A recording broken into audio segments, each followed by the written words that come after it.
and welcome to day 3 of You First February. I hope you're all following along with the activities in these lessons and that you have your time broken down from our lesson yesterday. I'm a super visual person, so when I break things down like this, it really helps to paint a better picture and to plan more effectively. So far, we've covered our circle of control in day 1 and how we can feel more in control of the things that we have direct influence over.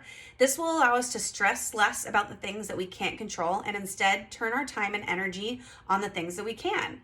Yesterday, we broke down our time for the week and talked about setting boundaries by saying no and asking for help.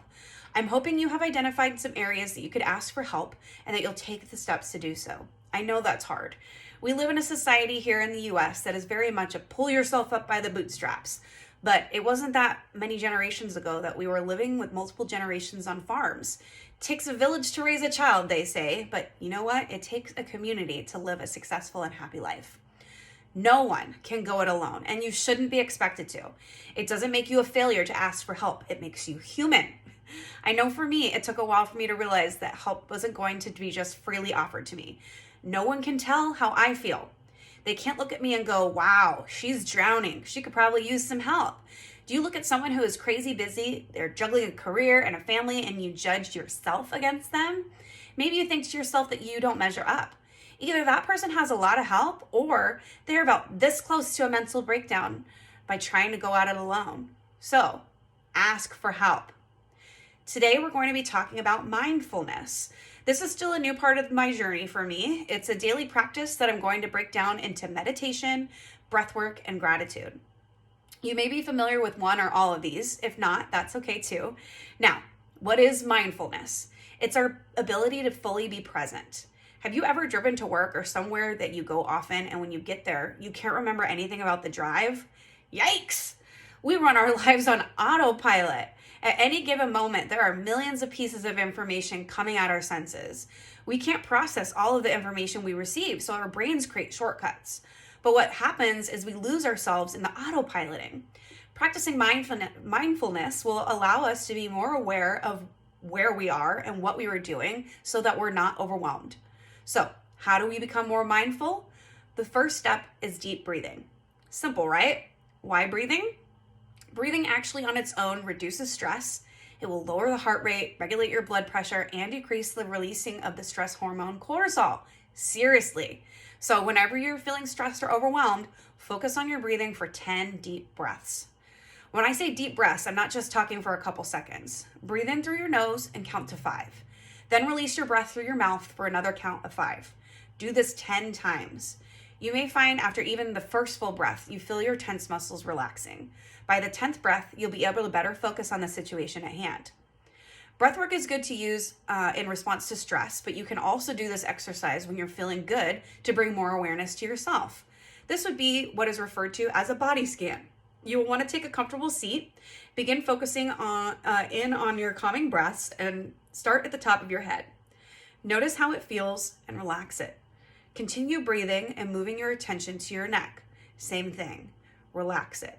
You'll move onto your shoulders, your torso, your arms, your hands, your hips, your thighs, your knees, your calves, and finally your feet. I am a clencher. I spend a large part of my day with my shoulders up in my ears, and when I sleep, I clench my jaw.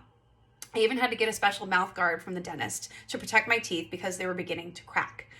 Breathwork has been a game changer for me. When I notice my shoulders are hunching up, I roll them back and I do a few deep breaths, focusing on keeping them back and maintaining a good posture. Breathwork is also the cornerstone of meditation. Meditation is an exploration of your mind.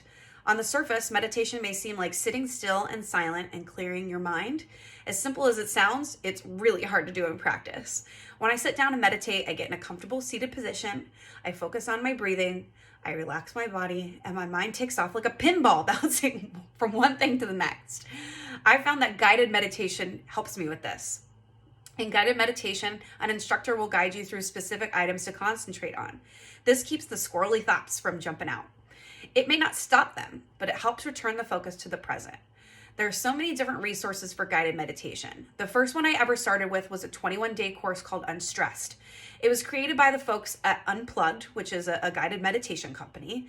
It was 21 straight days of meditations that were 10 minutes or less, and by the end, I really did feel less stressed. I accessed this course through my Beachbody subscription, but that's just one resource that is available. Unplugged does have their own app as well. There's also an app called Headspace and one called Calm. I'm sure there are a billion more, but those are the ones that I've used. There's also guided meditations available on YouTube. I would recommend trying different ones until you find an instructor in a format that you like. Sometimes an instructor's voice bothers me. I could spend the entire meditation thinking about how annoying their voice is. Don't do that. Find someone or something else. I also enjoy meditations that have calming music in the background. When there is just the instructor's voice, I'm not able to concentrate as well. So try out different ones until you find one that works for you. You're far more likely to stick with the practice if you enjoy it. Now, be consistent with your practice. First thing in the morning starts my day off right and allows me to be more aware and present throughout the day. But if mornings for you start with a crying baby or whatever, it doesn't fit into your schedule, right? Do it at night. There's no wrong time to meditate. Meditation does not have a destination. There's not going to be at any point in which you graduate from meditation. It's a practice, preferably a daily practice. The more you do it, the easier it will be, and the more connected you will feel to yourself. And how cool is this? When UCLA research compared brains of meditators to non-meditators, the meditators' brains were almost a decade younger by the time the participants were 50. Whoa! So, we are relaxing our bodies through breathing. We are meditating to bring more focus to our brains. Finally, our mindfulness practice is rounded out with the practice of gratitude. Think about how you feel when someone is grateful for something that you do for them. You feel good, right? A little warm and fuzzy feeling. My 4-year-old son, Declan, tells me thank you for picking him up from preschool almost every single day. When his little voice says, "Thank you for picking me up from preschool, Mommy," from the back seat of the car, it literally makes my heart melt. Of course, I'm going to be picking him up from preschool regardless, but now I want to do it every day just to have that time with him. Our gratitude is positive reinforcement for the actions of others. Living with gratitude will change your life. Gratitude reduces many toxic emotions such as resentment, frustration, and regret. Removing these negative emotions leaves room for the positive and will lead to increased happiness. So, how do you practice more gratitude? You can incorporate your gratitude into your meditation practice and meditate on the positive things in your life. If you're religious or spiritual, you could give gratitude through prayer. You could keep a gratitude journal and write down at least 3 things you're grateful for every evening. Make it a practice to thank people, not just a surface level thank you, but really make sure you convey your gratitude to the recipient. Did your parents pay your tuition for college 10 years ago? Call them up and let them know you just wanted to tell them thank you for doing that. Could you imagine someone calling you up out of the blue to tell you thank you for something you helped them with ages ago? That would make my whole day. Heck, it might make my whole week. Tell your kids thank you for doing their chores. Thank your significant other for the little things that they do for you. Putting out this positive energy will bring it back to you and increase your happiness. Here in the group, I have a reading suggestions list of books that have changed my life in the last 2 years. One of those is called You Are a Badass by Jen Sincero. In the book, she describes it like this. Everything in existence is made up of energy, including you and me. Our energy vibrates at a frequency, and like-for-like frequencies are attracted to one another. When we practice gratitude, we are operating at a higher frequency, and we will therefore attract higher frequencies, aka better things in our lives, such as increased happiness. When we put together breath work and meditation and gratitude, we will be more mindful of our day-to-day lives and no longer be zooming through on autopilot. We only get one life to live, so let's not take it for granted. I hope you begin building these habits today. I will see you back here tomorrow.